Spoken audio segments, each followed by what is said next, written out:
Hey boys and girls, this week we are analyzing characters in a fiction text. And today I have for you a story called Mango, Abuela and Me. The word abuela means grandmother in Spanish. And this is a story of a little girl whose grandmother comes to live with her. And at first they can't speak to each other because they speak two different languages. As I'm reading, I'm going to stop and do some thinking, and I hope you'll join me. I'm going to be doing some thinking about what the characters are doing and what they're saying that helps me understand what they're feeling on the inside. Now, this is a fiction text, but it's that genre of fiction that we call realistic because it has real people and it has places that are real. So take a look with me at Mango, Abuela and Me. She comes to us in winter, leaving behind her sunny house that rested between two snaking rivers. Her old place was too much for just one, Mommy tells me, as we make room in my dresser for her clothes. And too far away for us to help, Papi adds.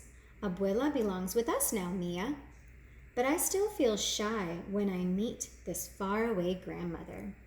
Now, the narrator tells me she's feeling shy, but I can also see from the illustration that she's kind of standing away. Her face doesn't look very happy at first, probably because she's shy. She doesn't know the grandmother very well. Papi unfolds Abuela's bed and slides it right next to mine. You will get to know each other, he says. But when I show Abuela my new book, she can't unlock the English words. We can only look at the pictures and watch Edmund race on his wheel.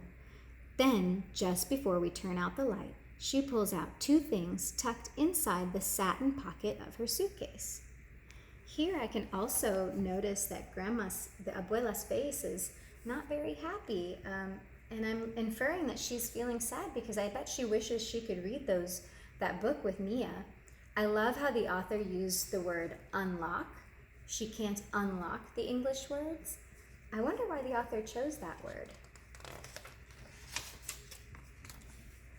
A feather, una pluma, from a wild parrot that roosted in her mango trees, and a snapshot, una fotografía, of a young man with Papi's smile.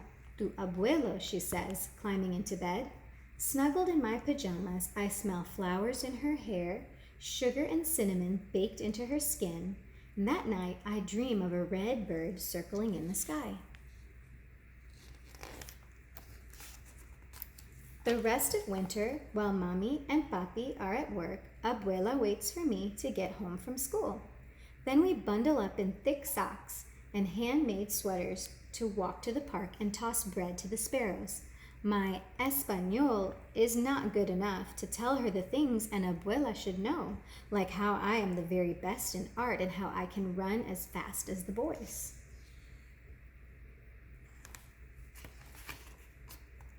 And her English is too poquito to tell me all the stories I want to know about Abuelo and the rivers that ran right outside their door. With our mouths as empty as our bread baskets, we walk back home and watch TV. Abuela and I can't understand each other, I whisper to Mommy. Things will get better, Mommy says. Remember how it was with Kim? Kim is my best friend at school. When she was new, our whole class helped teach her English words, and now Miss Wilson sometimes has to say, "Please be quiet, girls. Others are working." In this scene, Mia is telling her mom that she can't understand her grandmother, and I can also see that her face looks sad. So she's probably feeling upset that she can't communicate with her grandmother, and she really wants to. After school the next day, while Abuela and I are making meat pies for our snack, I pretend I am Miss Wilson. Dough, I say, pointing to the ball. Abuela says dough, masa, and rolls it flat. Masa, I say. She drops a spoonful of meat in place. Carne, carne, I say, meat. Pasas, raisins, aceite, oil. Then I remember the words we taped in our classroom to help Kim. So while Abuela fries our empanadas, I put up word cards too until everything is covered, even Edmund. Soon we are playing Oye y di, hear and say, all around the house.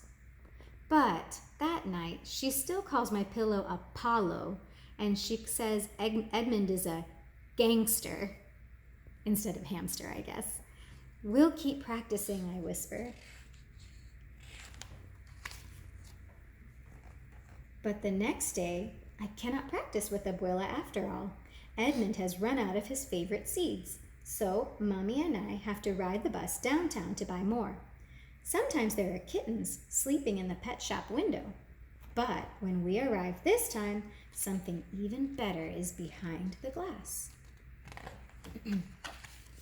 Look, I say, the window has become a jungle filled with birds, and right in the middle is a parrot staring at us with black bean eyes. I press my nose to the glass, thinking of the red feather Abuela gave me. Let's buy him, I tell Mommy. But Mia, you already have Edmund, Mommy says. Oh, not for me, I say. For Abuela, like the parrot that lived in her mango trees. He can keep her company when I'm at school. When we bring him home to Abuela, she says, Un loro, a parrot. And we name him Mango because his wings are green, orange, and gold like the fruit. Now, Mia was thinking that this might be a good gift for her grandma because Grandma told her about the bird that used to live outside of her home. And you can see from her reaction that Mia was right. This was a beautiful gift to give to her grandmother. Probably made her feel less homesick. During the day, Abuela teaches him how to give beaky kisses and to bob his head when she sings Los Pollitos to him. Buenas tardes, Mango, Abuela says, opening his cage when I get home from school. Good afternoon, I say, and I give him a seed. Soon, Mango calls to me even before we open his cage. Buenas tardes, he says when I open the door. Good afternoon. Abuela, Mango, and I practice new words every day. Mi español gets faster, and Abuela and Mango learn the days of the week, all the months of the year, and the names of coins. How did he learn all of that? Papi asks when we show him all that Mango can do. Abuela winks at me and gives Mango a piece of banana, peel and all. Practice, she says. Before long, Abuela asks me how to say harder things too, so she can talk with the neighbors who stop by. Has the mailman come?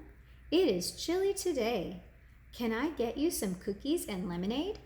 Soon, when friends stop by to see Mango's latest tricks, they can understand everything Abuela says. But best of all, now when Abuela and I are lying next to each other in our beds, our mouths are full of things to say. I tell her about my buen dia and show her my best pintura of Mango. Abuela reads my favorite book with only a little help, and she tells me new stories about Abuelo and who could dive for river stones with a single breath and weave a roof out of palms. I draw pictures for her. She still misses their old house, she says, but now only a little bit. Mango listens to us from his perch until my eyes grow heavy. Hasta mañana, Abuela, I say. Abuela kisses me. Good night, Mia. Hasta mañana. Good night, Mango calls, and soon we all fall asleep.